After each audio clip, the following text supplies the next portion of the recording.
Good evening, everyone, and thanks for joining us tonight on the KU Political Conversation. I'm Carson Turner. And I'm Hannah Thurman.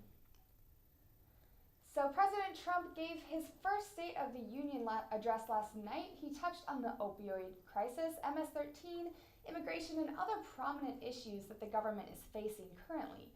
While some senators and Ruth Bader Ginsburg were not in the audience, Trump's invited guests ranged from a police officer named Ryan Holletz, who adopted a child from parents that were addicted to opioids, to two couples who had each lost a daughter because of the MS-13 gang. During his address, Trump laid out a four-pillar plan to tackle immigration and said that he was ready to work with both parties to reach a plan that works and that is fair. Representative Joe Kennedy gave the Democratic response. Kennedy said during his speech that no matter your party, this isn't who we are as a country. Kennedy pointed fingers at a lot of legislation that the Trump administration and Congress has implemented or voted on. He ended his response by telling the country to have faith. You may remember Hawaii's brief panic back in January over a missile threat that turned out to be a false alarm. What's not a false alarm is the firing of the unanimous employee over what happened. Washington Post stated the incident underwent an investigation where the co-workers of the unanimous employee had been a source for concern for over 10 years.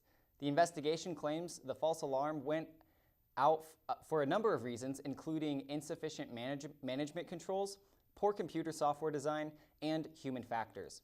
The article also states, in a separate action taken on Tuesday, the FCC voted to approve new requirements designed to enhance the geo-targeting of cell phone alerts.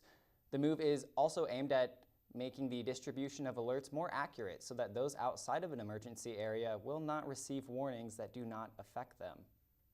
Some Kansas news for you. Lieutenant Governor Jeff Colyer has been sworn in as governor of Kansas today. He will replace Sam Brownback, who has been voted in last week to be the U.S. ambassador to international religious freedoms. Colyer is from Johnson County and was a craniofacial surgeon and former House and Senate member. The Topeka Capital Journal said that he has yet to unveil a political agenda for the 7 months he will have in office before primary elections begin in the race for governor. He is instead planning on outlining a lot of things over the first few weeks of being in office. The Topeka Capital Journal also said that while working under Brownback, Colyer had responsibility for molding privatization of Medicaid.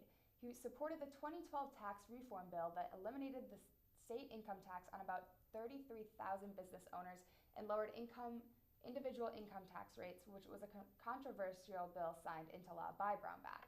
Colyer also supported the federal tax legislation extending income tax breaks to business owners and the implementation of 19 bills restricting access to abortion.